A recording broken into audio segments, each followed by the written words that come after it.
আমাদের অনেকের বাড়িতে কিন্তু পুরানো অনেক জামাকাপড় থাকে আর এগুলো আমরা আলমারির এক কোণে কিন্তু ফেলে রাখি। আমাদের ফেলতেও কিন্তু মন চায় না। তো এই পুরানো জামাকাপড় দিয়ে অসাধারণ কিছু আইডিয়া শেয়ার করব। আশা করছি আইডিয়াগুলো আপনাদের অনেকটা কাজে আসবে। পুরানো জামাকাপড় না ফেলে, না কেটে, না সেলাই দিয়ে আপনারা কিন্তু অসাধারণ কিছু দারুণ দারুণ কিন্তু জিনিস বানিয়ে নিতে পারবেন। তা সেরকমই কিছু টিপস শেয়ার করব। আশা করছি ভিডিওটা আপনাদের অনেকটা কাজে আসবে। তাই ভিডিওটা শুরু করার আগে যারা আমার চ্যানেল নতুন আছেন তারা অবশ্যই সাবস্ক্রাইব করে আমার পাশে থাকবেন, পাশে বেল আইকনটা বাজিয়ে দেবেন। তা চলুন চলে যাই প্রথম টিপসে। তা দেখুন এখানে আমি নিয়ে নিচ্ছি একটা প্যান্ট। এরকম ধরনের প্যান্ট কিন্তু আমাদের প্রত্যেকের বাড়িতে থাকে বা প্লাজো প্যান্টও কিন্তু থাকে। তা আপনারা এরকম ধরনের প্যান্টও নিয়ে নিতে পারেন বা প্লাজো প্যান্টও নিয়ে নিতে পারেন। তা এরকম প্যান্ট নিয়ে প্যান্টটা কিন্তু আমি উল্টে নিয়েছি। নেওয়ার পর আপনারা কী করবেন, এই যে এখান থেকে মানে এই পজিশন থেকে আপনারা একটু এভাবে গুটিয়ে নেবেন। এভাবে গুটিয়ে নিয়ে একটা যে কোনো একটা সুতো নিয়ে নেবেন। নিয়ে এভাবে একটা মানে বেঁধে নেবেন। তা আমি এটা নিয়ে নিয়েছি। নিয়ে এখান থেকে কিন্তু একটু বেঁধে নেব। দেখুন এভাবে বাঁধার পর এটা আমি কিন্তু উল্টে দেবো। আর প্যান্টটা কিন্তু আমি উল্টে নিয়েছি। আপনারা অবশ্যই কিন্তু উল্টে নেবেন। নেওয়ার পর এভাবে যখন বাঁধা হয়ে যাবে তখন আপনারা কী করবেন, এভাবে একটু এটা আবার একটু উল্টে নেবেন। এভাবে দেখুন, এভাবে উল্টে নিলে জিনিসটা কিন্তু এরকম হয়ে যাবে দেখুন।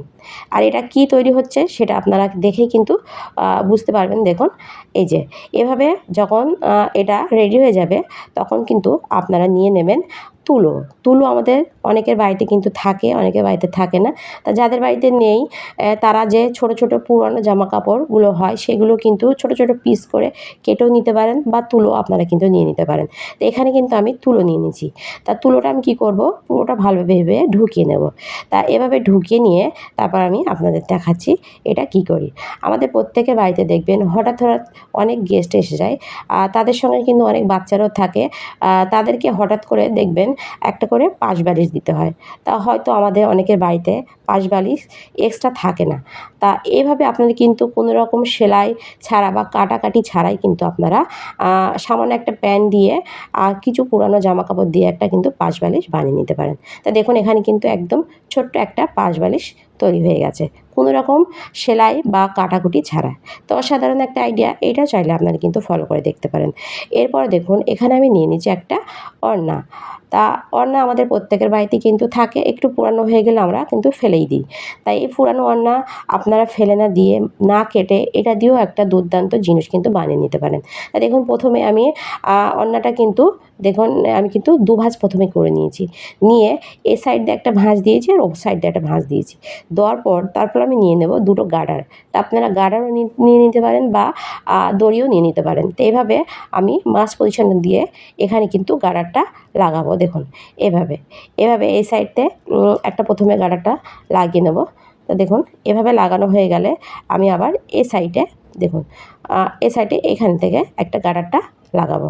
তো এই গার্ডারটা লাগানোর পর এটা কি তৈরি হবে। তা এইটা দেখুন এভাবে লাগানোর পর তারপরে আমি আপনাদের দেখাচ্ছি। দেখুন এটা যখন গার্ডারটা লাগানো হয়ে যাবে আপনারা এভাবে একটু উল্টে দেবেন এভাবে। এভাবে উল্টে দিয়ে আপনারা কি করবেন, যে ছোট বালিশ আপনারা বানাবেন সেই বালিশের কভারও আপনারা কিন্তু এরকম একটা ওড়না দিয়ে কিন্তু আপনারা বানিয়ে নিতে পারেন, কোনো রকম কাটা ছেঁড়া ছাড়াই বা সেলাই ছাড়া। দেখুন এভাবে আপনারা বালিশটা ঢুকিয়ে দেখুন এভাবে কিন্তু একটু ওড়নাটা এভাবে ঢুকিয়ে দেবেন দেখুন। তো কেউ বুঝতেই পারবে না যে এটা কোনো রকম কাটা ছেঁড়া ছাড়াই কিন্তু বালিশের কভারটা তৈরি হয়ে যায়। তো দেখুন অসাধারণ একটা টিপস, এটাও চাইলে কিন্তু আপনারা ফলো করে দেখতে পারেন। আর এরপরে চলে যাবো আমি আর একটা টিপসে। তা দেখুন এখানে আমি নিয়ে নিচ্ছি একটা ছোট গেঞ্জি। আমাদের প্রত্যেকের বাড়িতে বাচ্চাদের এরকম ছোট ছোট গেঞ্জি কিন্তু থাকে। তাই এগুলো একটু পুরানো হয়ে গেলে বা রঙটা যদি একটু খারাপ হয়ে গেলে বাচ্চারা কিন্তু পরতে চায় না বা আমরাও তাদেরকে কিন্তু পরাই না। তো এগুলো ফেলে দিই বা হয়তো আমাদের আলমারির এক কোণে পড়ে থাকে। তো এগুলো ফেলে না দিয়ে এটাও আপনারা না কেটে না সেলাই দিয়ে এটা দিয়েও একটা দুর্দান্ত জিনিস কিন্তু বানিয়ে নিতে পারেন। সেটা কিন্তু আমাদের সংসারের প্রত্যেকের কিন্তু লাগে। তা প্রথমে আপনারা কী করবেন, গেঞ্জির হাতলের পজিশনে দিয়ে এখানে এভাবে একটু মানে গুটিয়ে নেবেন। গুটিয়ে নিয়ে একটা গার্ডার দিয়ে এভাবে একটু বেঁধে নেবেন। এভাবে বেঁধে নিয়ে আপনারা এটা উল্টে নেবেন। প্রথমে কিন্তু আমি গেঞ্জিটা উল্টে নিয়েছিলাম, এভাবে অবশ্যই আপনারা উল্টে নেবেন। উল্টে নিয়ে তারপর আপনারা এভাবে একটু সিধে করে নেবেন এভাবে। নেওয়ার পর জিনিসটা কিন্তু এরকম তৈরি হবে দেখুন। তাই এটা আপনারা কী কাজে ইউজ করবেন। তো দেখুন আমাদের প্রত্যেকের বাড়িতে কিন্তু মিক্সার মেশিন থাকে। তা এটা কিন্তু রান্নাঘরে থাকে, আর রান্নাঘরে থাকার জন্য এটা কিন্তু রান্নার তেল মশলা উঠে কিন্তু এর গায়ে এরকম তেল চিটচিট হয়ে থাকে। তা এর কোনো কভার কিন্তু আমরা পাই না, বা বাজার থেকে কিনতে গেলে অনেকটা টাকা কিন্তু নিয়ে নেয়। তা আমরা কিন্তু এরকম পুরানো গেঞ্জি দিয়ে এরকম একটা কভার কিন্তু বানিয়ে নিতে পারি। দেখুন এটা কতটা সুন্দর লাগছে। তা কোনো রকম কাটা ছেঁড়া ছাড়া এভাবে আপনারা কিন্তু মিক্সচার মেশিনের কভারও কিন্তু বানিয়ে নিতে পারেন।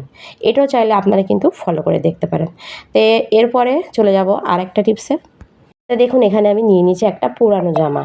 জামাটা কিন্তু একদম কালারটা ঠিকই আছে, একটু ছিঁড়ে গিয়েছে, সেজন্য কিন্তু এই জামাটাই আমি নিয়েছি। তা আপনারা এরকম জামাও নিতে পারেন, বা আপনারা চাইলে নাইটিও কিন্তু নিয়ে নিতে পারেন। পুরানো নাইটিও আমাদের অনেকের বাড়িতে কিন্তু থাকে।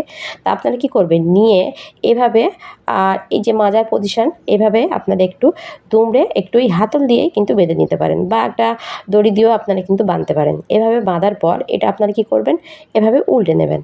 তা আমি এখানে কিন্তু প্রথমে কিন্তু উল্টে নিয়েছি, নিয়ে এটা বেঁধে নিয়েছি। নেওয়ার পর আমি কিন্তু এটা একটু সিধে করে নেব। দেখুন এভাবে নেওয়ার পর এটা আপনারা কী কাজে ইউজ করবেন। তা দেখুন আমাদের প্রত্যেকের বাড়িতে এরকম ধরনের যে ফ্যানগুলো থাকে, এগুলো কিন্তু শীতকালে এভাবেই কিন্তু পড়ে থাকে, যার জন্য কিন্তু ধুলো ময়লা এটা কিন্তু একদম বাজে অবস্থা হয়ে যায়। তা এটা এভাবে না রেখে আমরা কিন্তু এরকম একটা জামা দিয়ে, বা একটা নাইটি দিয়ে এর কভার কিন্তু বানিয়ে নিতে পারি। তো এভাবে মানে বানানোর পর আপনারা এভাবে দিয়ে দেবেন। তো আমি এটা ভালোভাবে দিয়ে তারপর দেখাচ্ছি। তা দেখুন এভাবে দিয়ে আপনারা যদি ঢেকে রাখেন, এতে কিন্তু কোনো রকম ধুলোবালিও পড়বে না, আর আমাদের ফ্যানটা কিন্তু নষ্ট হবে না। এভাবে আপনারা কিন্তু নিচের পজিশনের দিকে একটু বেঁধেও দিতে পারেন। তা আমি এভাবেই রেখেছি, এভাবে দিয়েও কিন্তু অনেকটাই সুন্দর লাগছে। তো এই টিপসটাও কিন্তু আপনারা ফলো করে দেখতে পারেন। তো এরপরে চলে যাব আমি আরেকটা টিপসে। তো দেখুন এখানে আমি নিয়ে নিচ্ছি একটা গেঞ্জি। তো এরকম ধরনের গেঞ্জিও আমাদের অনেকের বাড়িতে কিন্তু থাকে। এই গেঞ্জিটা আমি নিয়ে একটা অসাধারণ আইডিয়া শেয়ার করব। তা দেখুন এখানে আমি নিয়ে নিচ্ছি একটা ছোট্ট বালিশ। আমাদের অনেকের বাড়িতে কিন্তু এরকম ছোট ছোট বালিশ থাকে। অনেক সময় দেখবেন অনেক গেস্ট এসে গেলে বালিশের কভার কিন্তু আমরা দিতে পারি না।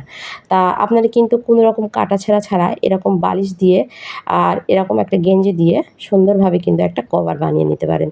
তা কীভাবে, তা দেখুন এভাবে হাতলের পজিশন আর গলার পজিশনটা বালিশের এভাবে উপরে দিয়ে আপনারা এইভাবে একটু ফোল্ড করে কিন্তু এভাবে বালিশটা ঢুকিয়ে দেবেন। এভাবে ঢুকিয়ে দিলে কিন্তু খুব সুন্দরভাবে কিন্তু একটা কভার হয়ে যাবে, আর কেউ দেখে বুঝতেই পারবে না যে এটা একটা আলাদা গেঞ্জি পরানো আছে বা কভার নয়। দেখুন কতটা সুন্দর লাগছে, কোনো রকম কাটাছেঁড়া ছাড়া এটা দেখুন কত সুন্দরভাবে কিন্তু বালিশের কভার হয়ে গেছে। তো এভাবে আপনারা কিন্তু কোনো রকম কাটাছেঁড়া ছাড়া পুরানো জামা কাপড় দিয়ে অসাধারণ কিন্তু টিপস কিন্তু আপনারাও করে নিতে পারেন।